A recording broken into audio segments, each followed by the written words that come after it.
He's our most popular politician in Scotland and is exposing the utterly deplorable record of Nicola Sturgeon's government every single day. And it's always my great pleasure to introduce my friend and the leader of the Scottish Labour Party, Anas Sarwar.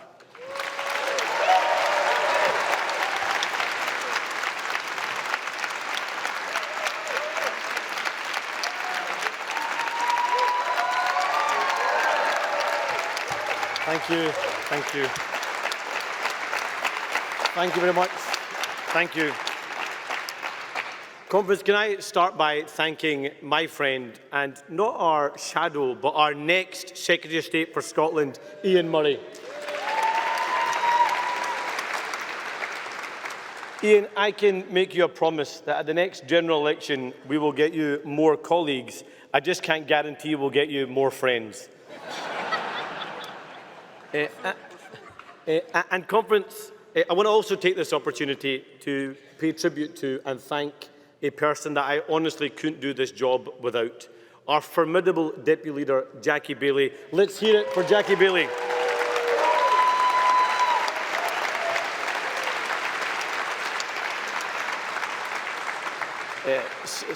Some would say she's the real boss. When I spoke to you just over a year ago, Scottish Labour was a distant third place, and what progress we have made in a year. At the council elections in May, we knocked the Tories out of second place, and just like successes we had across the country, we now have Labour administrations in our capital city, Edinburgh, in East Lothian, East Renfrewshire, Fife, Inverclyde, North Lanarkshire, South Lanarkshire, Stirling, West Lothian, and majority Labour-controlled West Dunbartonshire.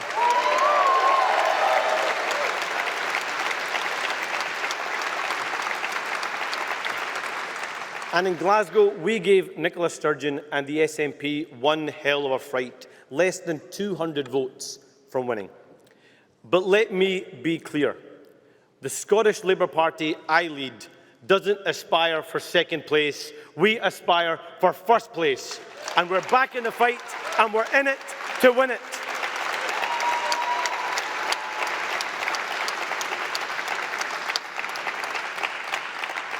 Conference, last year we met in the aftermath of one national emergency, a pandemic that exposed the fault lines and failures in our country after more than a decade of Tory austerity.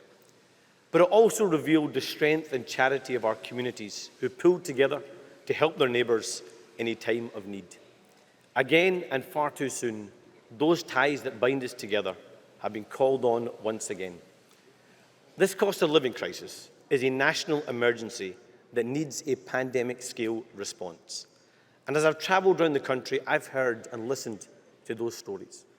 I've met the father, worried about how he's going to keep his home warm for his newborn. He's not alone.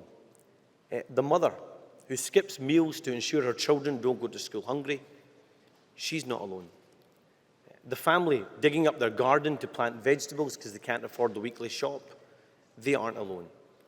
The business owner, hit with eye-watering bills, which means they aren't sure they can stay open this winter, they aren't alone. This isn't a minority issue, it's a majority issue. Even people who would normally see themselves as comfortable are struggling to make ends meet. All the while, oil and gas companies are raking in billions of pounds in profit, and the Tories slash taxes for those who need it least. Because while Scots are struggling, neither of Scotland's governments are doing anywhere near enough to help. That is why across the UK, we demanded an energy price freeze and a meaningful windfall tax. And in Scotland, we called for an emergency cost of living act, which would freeze rents, ban winter evictions, cancel school meal debt, slash the price of public transport, and finally put all of public transport back into public hands.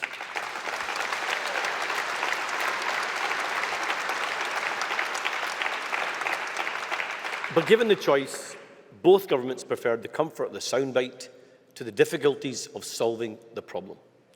So don't believe the Tory spin. There is no frozen energy bills. Bills will still go up, and families will pay double what they did just 9 months ago. And at the same time, they're letting the big energy companies off scot-free and cutting taxes for the wealthiest. Now, for the last year, Labour have set the agenda on the cost of living crisis, while the SNP and the Tories tried to ignore it altogether, until it became clear they couldn't. Labour called for energy price rises to be cancelled. Our opponents called for business as usual until they couldn't. Labour called for a windfall tax on the oil and gas giants. The SNP sided with the Tories and refused to vote for it until they backtracked. And when Scottish Labour called for a rent freeze, the SNP and the Greens called it unworkable until they gave in and introduced it. Conference, if this is what we can achieve from opposition, just imagine what Labour can do in government.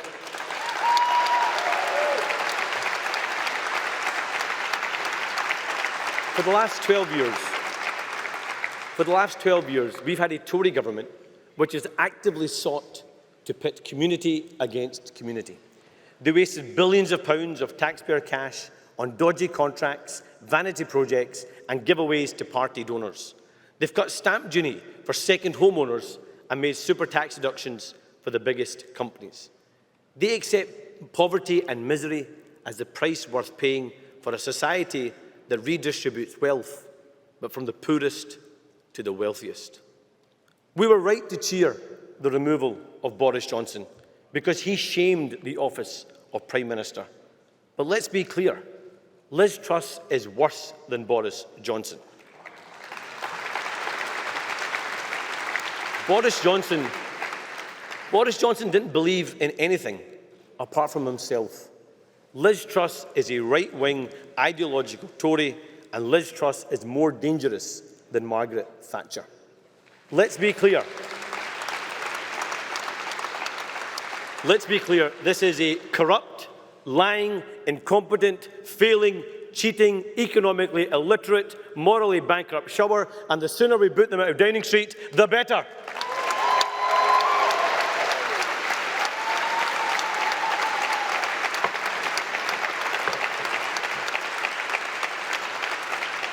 And the truth, and the other truth, is that far from being the great defenders of the United Kingdom, the Tories are a gift to those who want to break us apart.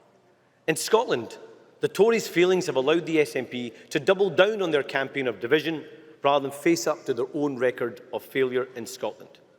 More than 700,000 Scots on an NHS waiting list. That is 1 in 7 waiting for appointments and treatment.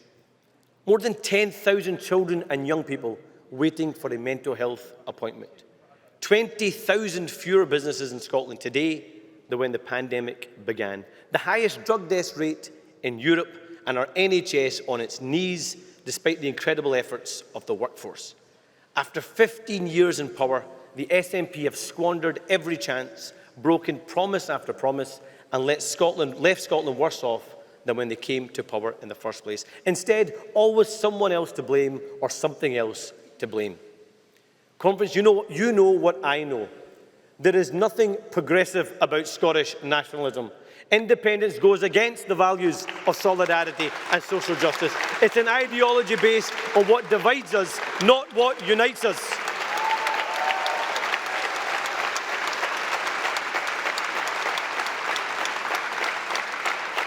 And times of crisis should force us to look with fresh eyes at the problems we face, unite our communities and propose real solutions, ones that help us today and build prosperity in the future.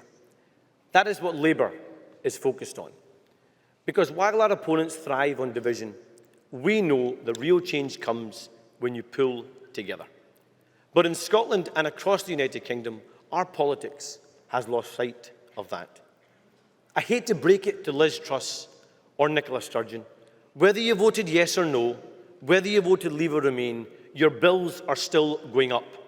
And for too long, we've been led by parties which want to entrench us into camps and convince us to dislike and distrust one another. But Conference, ask yourself this. Who benefits from the politics of division? It's not the family struggling to pay their bills. It's not the business fighting to stay afloat. It's not the student working to achieve their potential.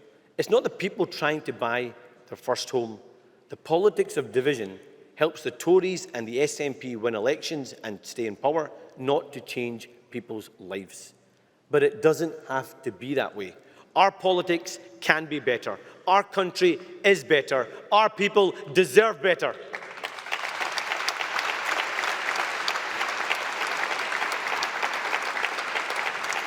Because we in the Labour Party know we can only win by bringing people together, by giving them hope, not feeding their despair. Now, we know there is a majority in Scotland for being part of the United Kingdom, but there is also a majority for change. And crucially, in Scotland and across the United Kingdom, there is a majority to boot the Tories out of Downing Street.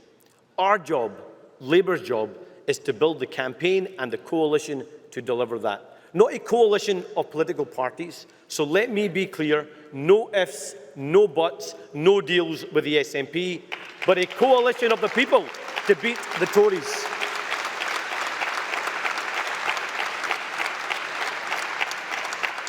Working with our trade union colleagues and all those who believe in a fairer, greener Britain, it is our job to build that coalition to win. Because ultimately that's why we are here.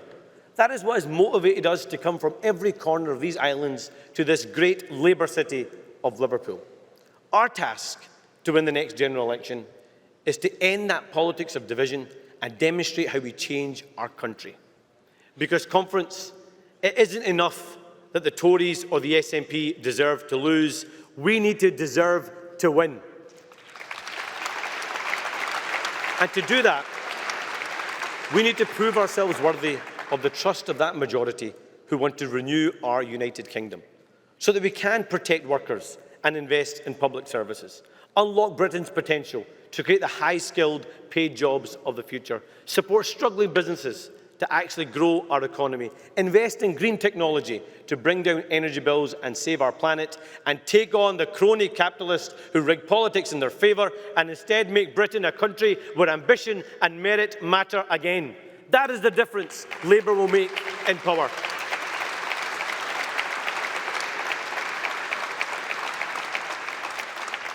For more than a decade, the SNP and the Tories have stoked up bitterness, division and anger, creating a politics of us versus them. But, conference, we know those days are numbered. So a message to the occupiers of Downing Street and Bute House: the clock is ticking. So let's be prepared for what lies ahead. In the coming months and years, our opponents will get more desperate, their tone more irrational, their attacks on us more unhinged. That's because they know what we know. The next electoral contest will not be a general election. And, conference, Labour will win the next general election, and Scotland's going to deliver the seats to get us over the line.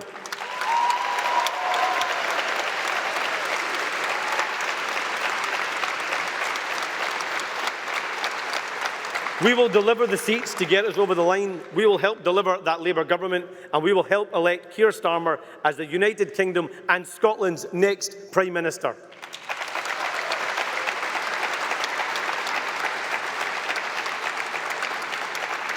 Because only Labour can replace the Tories and change lives for the better.